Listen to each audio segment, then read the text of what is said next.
Hi, I'm Eric, and let's talk about violence. And by violence, I mean wars. And by wars, I mean gaming. And by gaming, I mean console wars. As much as I would love to talk about the Third Punic War, we kind of have to talk about something that's still kind of ongoing. And console wars are still kind of ongoing. Are they? Console wars. A good excuse to tell someone, my expensive piece of junk is better than your piece of junk. I'm just saying, can you play Putty Squad in your system? Yeah, didn't think so, buddy. The console wars have been going on for a very long time now, ever since the Odyssey wasn't the only thing in the market. I'd say, let's look at some previous historic console battles and see how the battlefield has changed throughout the years. In the second generation, there was the Atari 2600, the Intellivision, and the ColecoVision. The Atari 2600 reigned supreme during its generation, as it was the go-to console for many to buy. Atari also did better as they had better games released on it as opposed to their competitors. And with a huge assortment of games, it's no wonder Atari classics get re-released today, while the other schmutz get left at the curb. I'm looking at you, Intellivision. So you're probably asking yourself, to win a console, do I have to have the most games and also be the best looking console? The answer's kind of.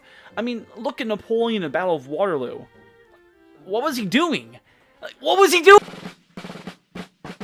We all know the NES completely swept the third generation of console wars, as both the Atari 7800 and the Sega Master System just could not hold the candle to the absolute powerhouse that was Nintendo at this time. They helped save the gaming market when video game interest was very low, so low that even Atari pushed back the release of the 7800.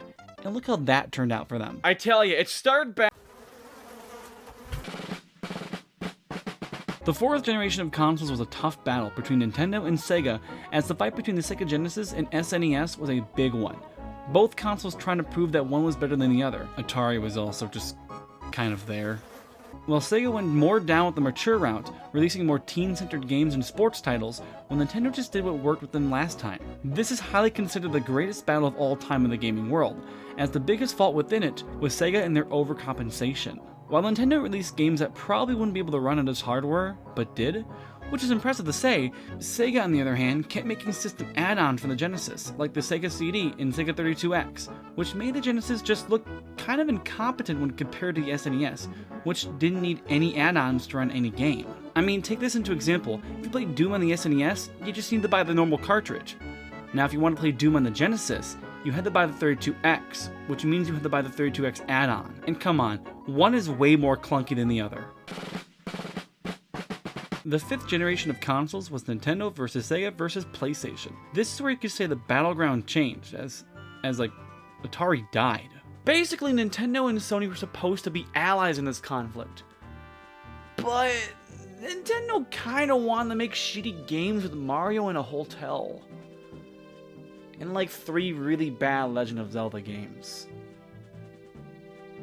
Like really bad Legend of Zelda games. Sega and the Sega Saturn was a complete failure in North America, but it did sort of cling to life in Japan. And Nintendo had the N64, which to core Nintendo fans was a big win, but to pretty much the rest of the world, it wasn't really a success at all. Sony, on the other hand, who just entered the conflict at this point, absolutely dog-walked their opposition with the PlayStation 1, showing the past winners that there's a new generation in the game. CDs are the next generation of gaming. With games no longer being on cartridges, CDs are going to be the new thing. With Sega, the Dreamcast is already starting to do this. With Xbox becoming a new player and the contender for consoles, they were doing it too. And then Sony coming off the high that was the PlayStation 1, they kept doing what they're doing best, so they kept doing CDs. But then Nintendo, they always have to be a little bit different and do something just stupid. Micro DVDs. Why do they do micro DVD? The sixth generation of console wars was a turning point as Sega and the Dreamcast collapsed and Sega left the console market and changed just making games for the other guys. Nintendo shot themselves yet again in the foot by making their console compatible with only micro DVDs. Sony blew off the charts with the PlayStation 2, which at the moment still holds the record for the highest selling game console of all time. Though, most people probably bought it since it had the ability to be a 2-in-1 DVD player / game console. I mean, how else am I gonna watch my copy of Team America and also play iNinja? It's so damn convenient! Microsoft was new to the fight, and they kinda fell short during this generation, but they definitely had the spunk to definitely get better, and oh baby, they did. The 7th generation of consoles is probably the biggest fight ever. It's widely considered just as good as back during the SNES and Genesis era. Every side was firing in all cylinders. We had the Xbox 360, the PS3, the Wii.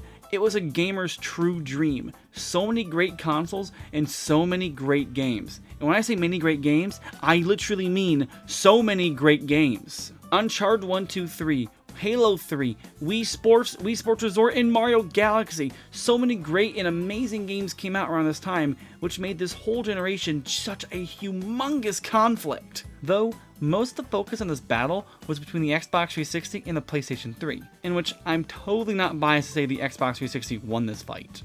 But Nintendo really stole this generation out of under their feet with the Wii. Making a way for casual gamers to enter the space without being locked behind hardcore experiences had a bigger customer base coming to Nintendo. While the Xbox 360 and PS3 were more mature-centered consoles, the Wii was for everybody. It just sucks that Nintendo kinda shot themselves in the foot yet again later. These next two console war conflicts is where things get a little bit iffy. The 8th generation of consoles are considered the Wii U, the PS4, and the Xbox One. Though, in 2017, Nintendo would release the Switch, which was cool, but also it kind of cut the generation in half, because when the Switch was out, the PS4 and Xbox One were still releasing upgrades in the market. Wouldn't be until around 2020 when they released the PS5 and the Series X and S. So basically, to quickly sum it all up, at the start of the 8th generation of consoles, Nintendo shot themselves in the foot yet again with the Wii U, but don't worry, they were not alone.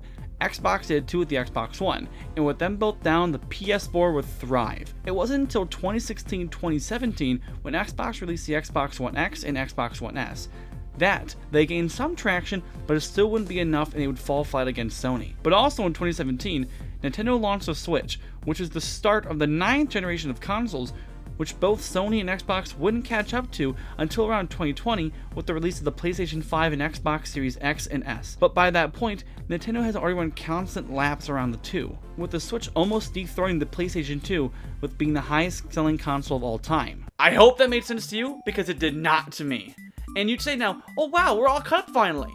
But you'd be wrong. By 2025, Nintendo's released the Switch 2, which is considered the beginning of the 10th generation of consoles. And you'd say, oh, is console wars, are they dead? Then I'd say like, In a way, it's both a yes and a no. While the big three are always playing new consoles, the release dates of them always slightly mess up what generation they fall into. As with the Switch 2 existing and no planned release dates for any new Sony or Xbox consoles, it makes you think about a world with no console wars. As in, maybe there will be a time when the console competitors will come together. And we've been seeing this lately with Sony launching Helldivers on Xbox and Xbox launching Gears of War Reloaded on PS5. So maybe there will be a day when they all work together, but until then, who really knows? I mean, Nintendo still kind of just does their own thing. $80 Mario Kart. It's pretty cool to think about that maybe one day in the future, we could be playing Halo games on PlayStation. Or better yet, we could be playing Bloodborne on X. I'm just kidding. That's never gonna happen. Putty Squad on Xbox.